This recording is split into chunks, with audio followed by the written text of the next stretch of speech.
Hello, Namaste. You are watching English Learning Home ELH.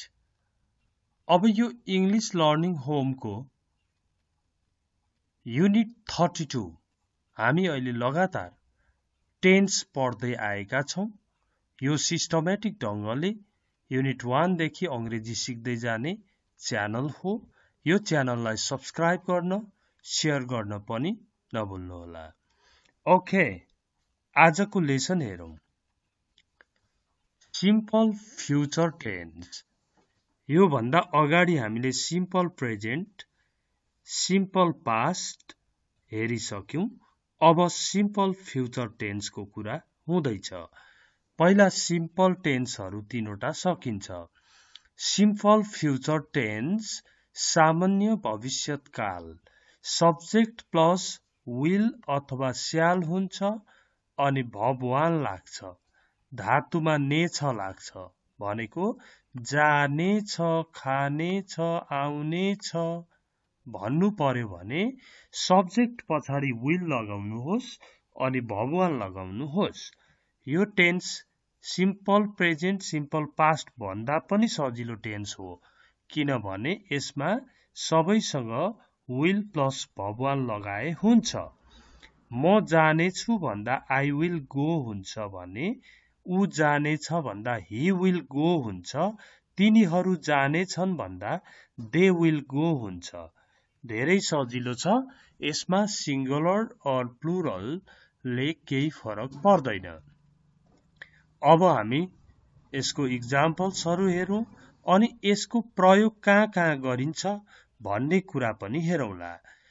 अब यो भयो यसको इक्जाम्पल्सहरु।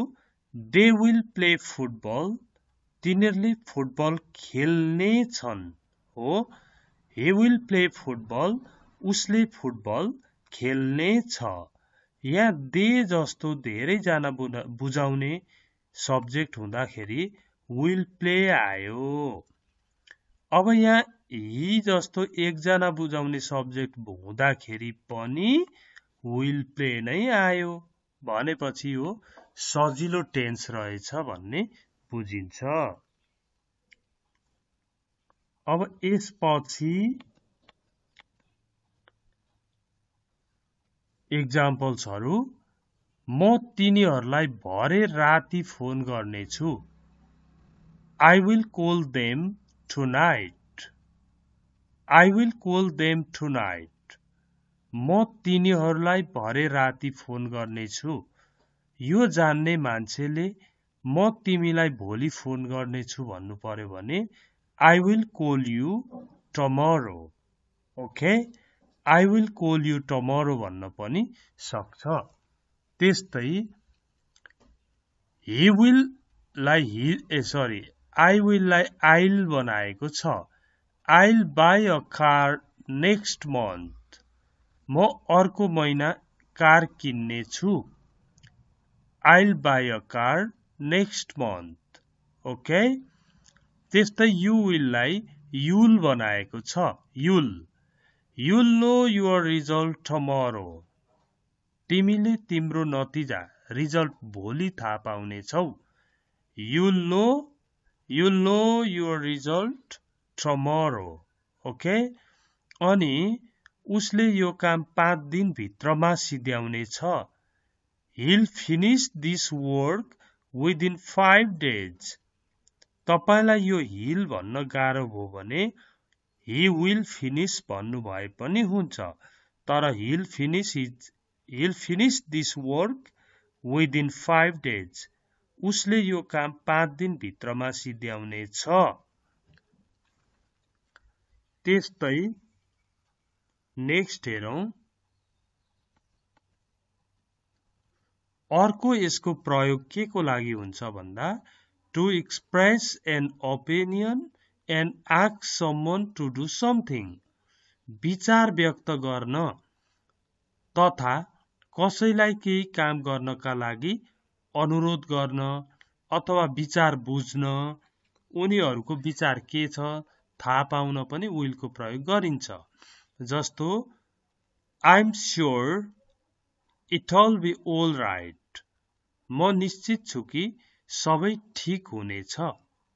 ओके? त्यसपछि अब यहाँ हेर्नुहोस् त.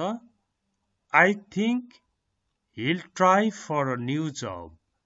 मलाई लाग्छ उसले नयाँ कामको लागि प्रयास गर्नेछ.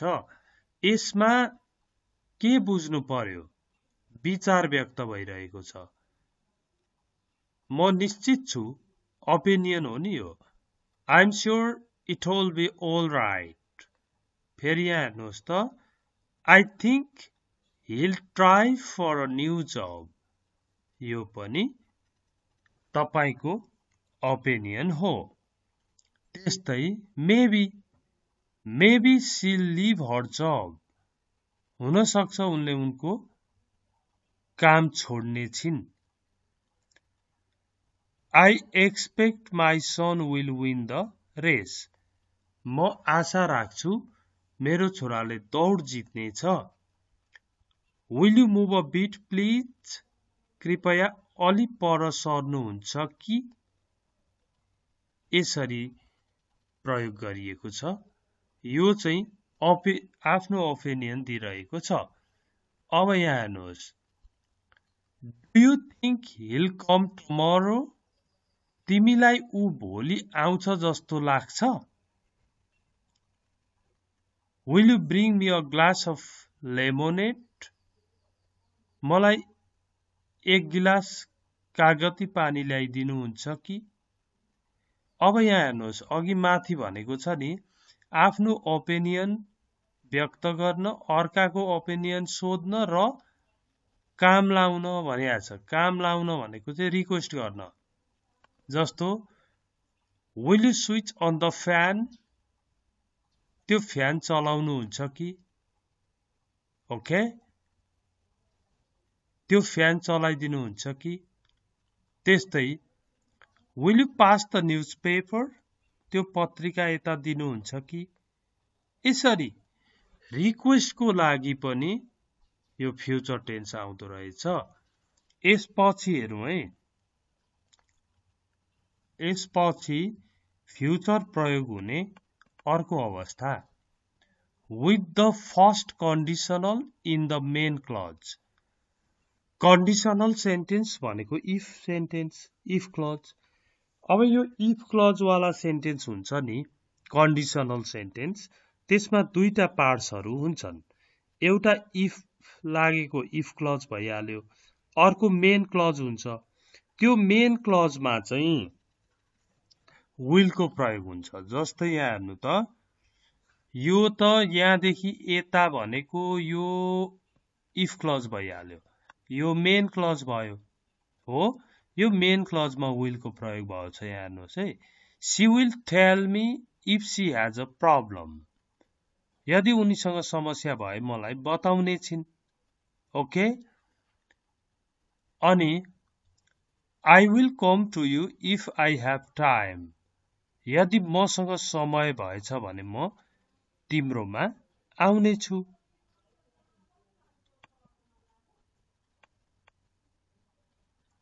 अनि नम्बर 3 र 4. I will post the letter if I remember. यदि सम्झेछु भने म त्यो चिठी पोस्ट गर्ने छु. I will post the letter if I remember. यदि मैले सम्झेछु भने म त्यो चिठी पोस्ट गर्ने छु. You will pass the exam if you work hard. You will pass the exam if you work hard. यदि तिमीले मेहनत गर्यौ भने तिमीले परीक्षा पास गर्नेछौ. यसरी कन्डिसनल सेन्टेन्समा if क्लजमा पनि will को प्रयोग हुन्छ. अब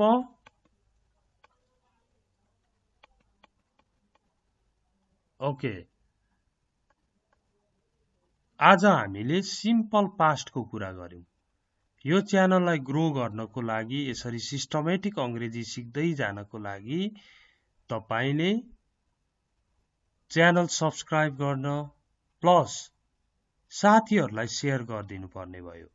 त्यसो भयो भने मात्र यसलाई सिस्टमेटिक ढङ्गले अगाडि बढाउन सकिन्छ। र यो युनिट 31 भनेको च्याप्टर कतिमा पर्छ भन्दा च्याप्टर 4 मा पर्छ। ओके, यो युनिट 31 होइन, यो 32 भइसक्यो। Unit 32, okay. मैले अगाडि 31 भनेको भए पनि यो 32 हो। राम्रोसँग हेर्नु होला, सबै युनिट पढ्दै अघि बढ्नु होला। Best of lock, thank you.